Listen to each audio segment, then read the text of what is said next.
اچھا مفتی صاحب، جیسے یہ سوال ذہن میں آتا ہے، ہمیں یہ پتا ہے کہ اللہ کا حکم ہے، اس کے محبوب کا حکم ہے، تو ہمیں وہاں پھر کیا کرنا چاہیے؟ یہ ہوتا ہے کہ اس پر اعتراض کرنا، چونچرا کرنا کہ ایسا کیوں ہے بھائی، ایسا نہیں ہونا چاہیے. تو اللہ اور اس کے رسول کے مقابل اس طرح کی بات کرنا تو بعض صورتوں میں کفر بنے گا کہ ان کے حکم کو رد کرنا ہے. اور ایک ہوتا ہے اس کی حکمت کا معلوم کرنا کہ اس کے اندر حکمت کیا ہے. تو حکمتیں معلوم کرنے میں ویسے تو حرج نہیں ہے، لیکن اگر کسی حکم کی، کسی معاملے کی حکمت ہمیں معلوم نہ ہو سکے کہ اس کی وجہ کیا ہے، تو اس کا مطلب یہ نہیں کہ اس کے اندر حکمت نہیں ہے، ہم اس پر عمل کرنا یہ چھوڑ دیں، بلکہ اس پر عمل کرنا تو یہ ہمارے لیے ضروری ہی رہے گا، لیکن ہماری عقل جو ہے وہ وہاں اس حکمت تک پہنچ نہیں سکی. اور بسا اوقات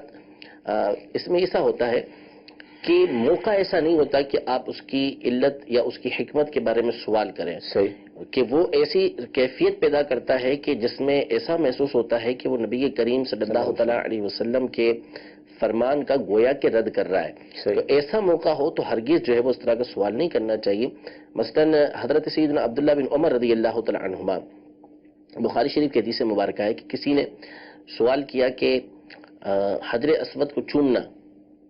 کیسا ہے، تو آپ نے فرمایا نبی کریم صلی اللہ تعالیٰ علیہ وآلہ وسلم کا طریقہ کار سنت ہے. تو اس نے کہا کہ اگر میں ازدحام میں پھنس جاؤں تو ارأیتا، اس بارے میں آپ کا کیا خیال ہے؟ تو حضرت سیدنا عبداللہ بن عمر رضی اللہ تعالیٰ عنہ نے اس سے فرمایا کہ تیرا جو ارأیتا ہے، یعنی تیرا کیا خیال ہے، آپ کا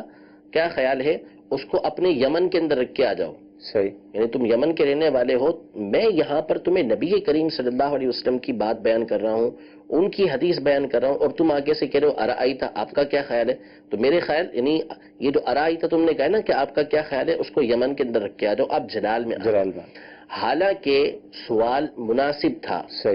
سوال ٹھیک تھا، لیکن وہ سوال کرنے کا موقع نہیں تھا. خود حضرت عبداللہ بن عباس رضی اللہ تعالی عنہما نے اس کی حکمت بیان کی، اور ساتھ یہ فرمایا کہ اگر ازدحام کے اندر، رش کے اندر کوئی پھنستا ہے تو اب نہ وہ خود دبے نہ دوسروں کو دبائے، یعنی تکلیف نہ خود پائے نہ دوسروں کو تکلیف دے. اب ضروری نہیں ہوگا اس کے اوپر کہ وہ اندر گھس کر ہی تکلیف کے ساتھ جو ہے وہ حجر اسود کا بوسہ دے، اس کا استلام کرے. لیکن حضرت عبداللہ بن عمر رضی اللہ تعالی عنہما اس لیے جلال میں آئے کہ وہاں پہ سنت کی بات ہو رہی ہے اور اس کے مقابلے میں خیال کی بات کی. اسی طرح حضرت انس رضی اللہ تعالی عنہ کی روایت ہے کہ آپ نے فرمایا کہ حدیث پاک بیان کی کہ چاند اور سورج کو قیامت کے دن لپیٹ کر جہنم کے اندر ڈال دیا جائے گا. حدیث بیان کی، نبی کریم صلی اللہ علیہ وسلم کا فرمان بیان کیا. تو کسی نے کہا کہ چاند و سورج کا کیا قصور ہے، تو وہ جلال میں آ گیا، کہ جلال میں آ گیا حضرت انس رضی اللہ تعالیٰ عنہ کہ میں تمہیں حدیث بیان کر رہا ہوں، نبی کریم صلی اللہ علیہ وسلم کا فرمان بیان کر رہا ہوں، تم کہہ رہے ہو کہ ان کا کیا قصور ہے. سوال اس کا ویلڈ تھا، لیکن موقع ایسا نہیں تھا کہ وہ اس کے بارے میں سوال کرے، کیونکہ چاند اور سورج کو جو جہنم کے اندر ڈالا جائے گا وہ ان کو عذاب دینے کے لیے نہیں، بلکہ وہ عذاب کا ذریعہ بنیں گے ان لوگوں کے لیے جو ان کی عبادت کیا کرتے تھے. تو حکمت معلوم کرنا یہ بالکل درست ہے، حکمت معلوم کی جا سکتی ہے، لیکن ہر وقت لاجک کے پیچھے نہیں پڑنا چاہیے. حضرت امام محمد رحمۃ اللہ تعالی نے ارشاد فرماتے ہیں کہ ہم اپنی عقل کے ذریعے حدیث کو سمجھتے ہیں اور حدیث کے ذریعے اپنی عقل کو ٹھیک کرتے ہیں. یعنی ایسا نہیں ہے کہ کسی مقام پر کوئی حدیث آئے اور ہماری عقل میں نہ آ رہی ہو تو ہم اس کو چھوڑ دیں، بلکہ حدیث کو ترجیح دیتے ہیں عقل کے اوپر.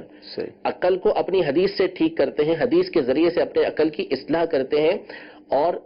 عقل کے ذریعے حدیث کو سمجھنے کی کوشش کرتے ہیں کہ اس کا معنی کیا ہے.